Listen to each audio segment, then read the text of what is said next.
Sir আজকে করবুক মন্ডলে যে বাইকের র্যালির ব্যাপারটা কিছু বলুন। যুব মোর্চার উদ্যোগে আজকে করবুক মন্ডলের যুব মোর্চার উদ্যোগে একটা বিশাল বাইক র্যালি হয়। প্রায় হাজারো আমাদের যুব মোর্চার কার্যকর্তা আজকে এই বাইক র্যালিতে অংশগ্রহণ করে।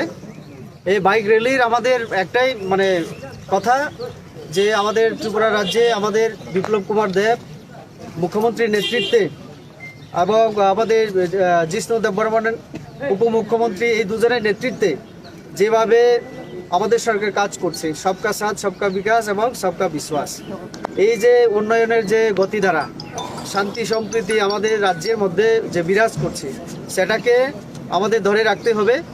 আগামী নির্বাচন আমাদের এডিসি হবে। এডিসি নির্বাচন অনেক কারণে গুরুত্বপূর্ণ।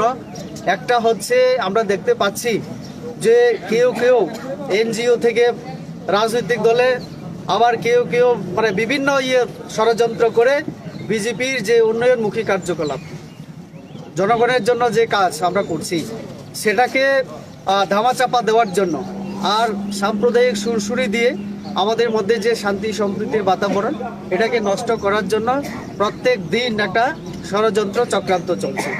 তো কাজেই ফাংশন নাম করে আমাদের মধ্যে বিভাজনের চেষ্টা করা হচ্ছে।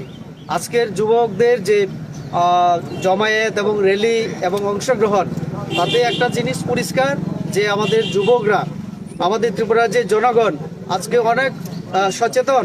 তারা বুঝতে পারে এরকম যে থানসা হওয়ার আহ্বান, এরকম আঞ্চলিক দলগুলির মিলিত প্রয়াস অতীতেও হয়েছিল অনেকবার। কোনো সময় আমরা দেখেছি পয়লা জাতীয় পার্টি সেটা ফ্লপ হয়েছে। তারপরে বলছে যে আমরা স্বাধীন ত্রিপুরা চাই বা আলাদা ত্রিপুরা রাজ্য চাই, ত্রিপুরাল্যান্ড। এখন আরেকটা নতুন শব্দ জুড়ে গেল, সেখানে কি বলে গ্রেটার ত্রিপুরাল্যান্ড। তো যেখানে ত্রিপুরাল্যান্ডই হয় না, আবার গ্রেটার ত্রিপুরাল্যান্ড, আবার সেখানে বাংলাদেশকে, মায়ানমারকে সেই গ্রেটার ত্রিপুরাল্যান্ডের মধ্যে নিয়ে আসার চেষ্টা হচ্ছে। তো কাজে এটা মানুষকে বিভ্রান্ত করা, ভুল পথে পরিচালিত করে মানুষকে বোকা বানানো ছাড়া আর কিছু না। কাজে ওই সমস্ত দলে যারাই আজকে যাচ্ছে, তারা আগে থেকেই ওই দলেই ছিল।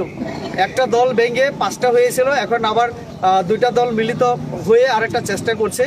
কাজেই জনগণ তাদের ব্যাপারে বুঝে, এই নেতাদের সম্পর্কে পরিষ্কার আমাদের জনগণের ধারণা আছে। কাজেই সেটা কিছুই হবে না। ইলেকশন এলে এরকম ত্রিপুরা রাজ্যে আমরা দেখেছি আরও 20 বছর 30 বছর আগে থেকে এরকম চলে। কাজেই আমাদের যুবক, আমাদের জনগণের প্রতি আমার আহ্বান যে এই সমস্ত যে চেষ্টা, অপচেষ্টা আমি বলবো, এবং ষড়যন্ত্র আমাদের সরকারের বিরুদ্ধে, তার বিরুদ্ধে রুখে দাঁড়াতে হবে। ত্রিপুরাকে শ্রেষ্ঠ ত্রিপুরা করতে গেলে একমাত্র বিজেপি এবং আমাদের জনগণের সহযোগিতায় আমরা এই ত্রিপুরাকে আমরা করতে পারবো এক ত্রিপুরা শ্রেষ্ঠ ত্রিপুরা। সিপিএম থেকে শুরু করে আমাদের যে বিরোধী আঞ্চলিক দলগুলি, আমরা জানি যে তারা আমাদের যে উন্নয়নমূলক কাজকর্ম সেটাকে দেখে তারা ভীত সন্তুষ্ট। তো তার জন্যই আজকে তারা বিভিন্ন রাজ্যের বিভিন্ন প্রান্তে তারা ষড়যন্ত্র শুরু করেছে। এটা আমাদের জনগণ প্রত্যাখ্যান